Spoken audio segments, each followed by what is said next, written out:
We drove down a driveway. We had never been down this driveway before. As we're driving down, old mate was walking from the house over to the shed. And he looked at us and he saw the vehicle's branded, and got out and introduced myself and who we were. He said, well, you better come and meet the missus. So we went, we had a cup of tea, we sat round the table on the veranda and talked for a couple of hours about how things were on the farm, and it was pretty dire.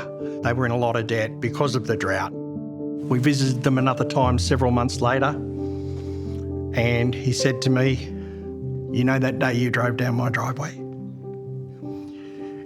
On that day, I was walking to the shed to load the gun. And I felt so humbled that God had led us down that driveway that day.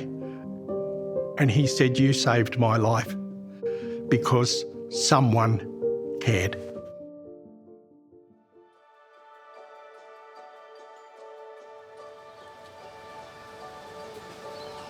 We are here to assist rural and remote communities that are maybe facing some sort of adversity.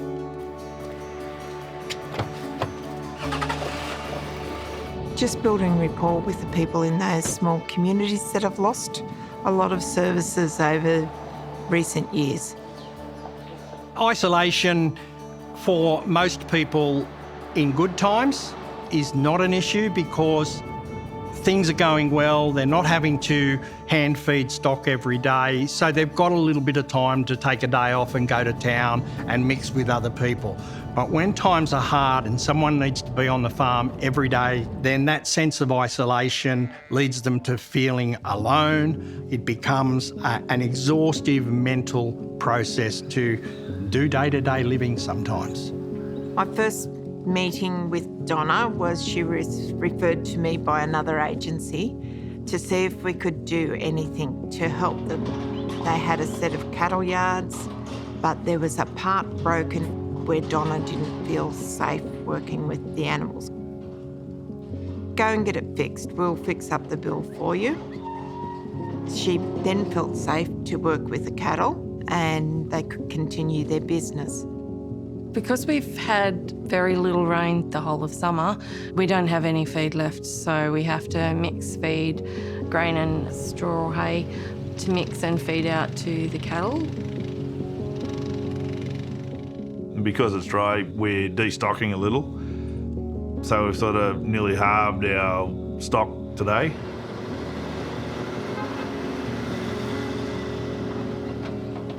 Been through like drought years, but that last lot was really hard, and I think people are much more nervous going into this looking like, well, this is only early on, you know, how much longer are we going to have to do it for, and can we? So people are having to make decisions to sell stock or buy feed. The whole lot is very difficult.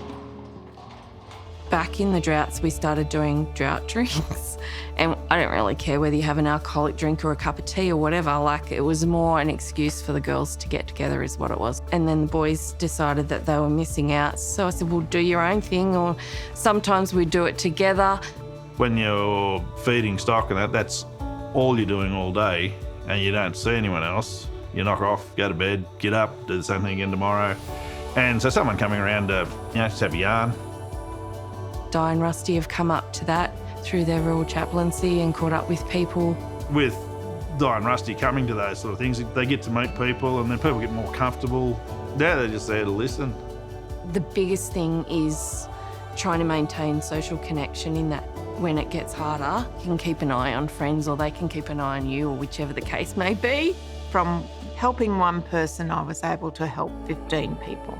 I've continued to work with those 15 people over the last 10 years, build rapport with them.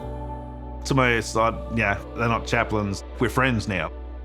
I just think, well, you've got to have the ups and downs, because I suppose that's when you find some of the special people in your life.